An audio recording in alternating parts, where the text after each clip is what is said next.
sa kasalanan at mali. Ngayon ay gising na may pusong bago at tunay na mabuti. Hindi na tulad ng dati, puno lang poot at kaguluhan. Ang bagong buhawi ay simbolo ng pagbabago at katotohanan. Noong unang panahon, kilala ang aking pangalan, si Buhawi. Takot ng lahat, sanay sa kaguluhan. Matigas ang puso, parang bato na walang damdamin. Ng aking lakas ay ginamit lang sa pananakit at panlilinlang. Kaya ng bagyong humahampas, ako'y walang pinipili. Sinisira ang lahat na nasa aking dinadaanan. Akala ko ang tapang ay sa pananakit na susukat ang tunay na halaga ng buhay. Hindi ko na malayan at nakita.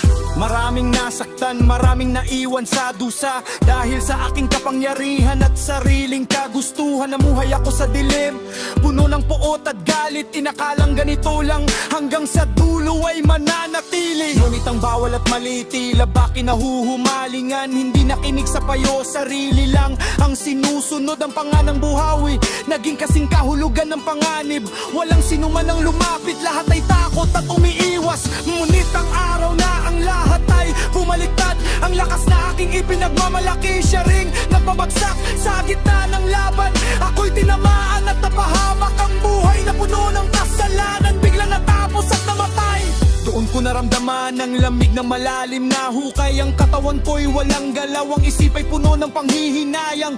Wala nang liwanag, wala nang hingag, wala nang pag-asa. Akala ko'y dito na magtatapos, tuluyang mawawala sa alaala. Ang lahat ng ginawa ko, isa-isang nagbalik tanaw. Ang mga taong nasaktan, kanilang mukha ay nakita na puno ng pagsisisi. Ang aking buong pagkatao, namatay hindi lang ang katawan, pati ang dati nakin pag-ugali. Ang pangarang kang buwari na ginalamat ng kasamaan, nakalibing kasama ng aming kakawan. Ang lahat ng mali, walang umiyak, walang nagluksa, tila maginhawa sa iba. Nawala na ang halimaw na sanhi ng kanilang hirap at tusa.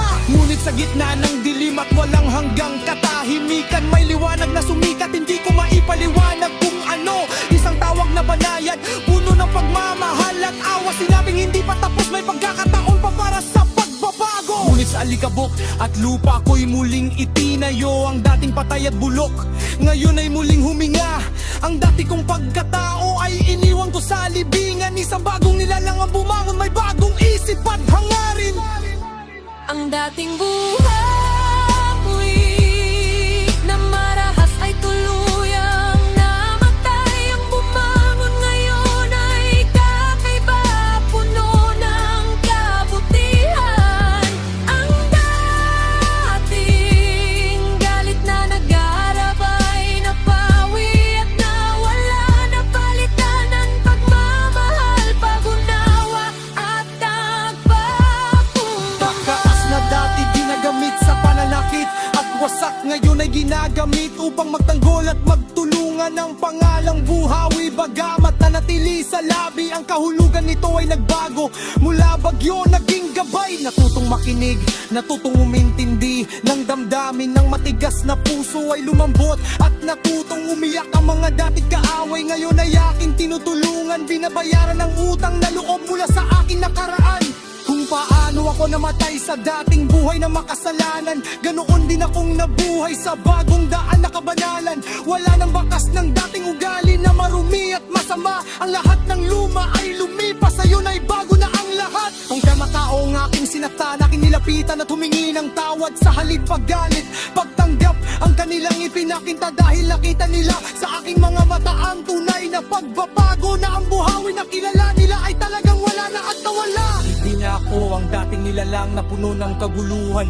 Ang hangin na aking dala ay nagdadala na ng ginhawa.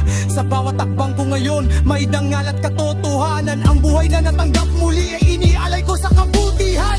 Ang libingan ng aking dating sarili ay nagsilbing paalala na ang lahat ng tao, kahit gaano pa kasama, ay kayang magbago. Ang kamatayan ay hindi katapusan, kundi simula ng panibagong buhay. At ang pagsisisi ay daan upang maging mas mabuting nilalang.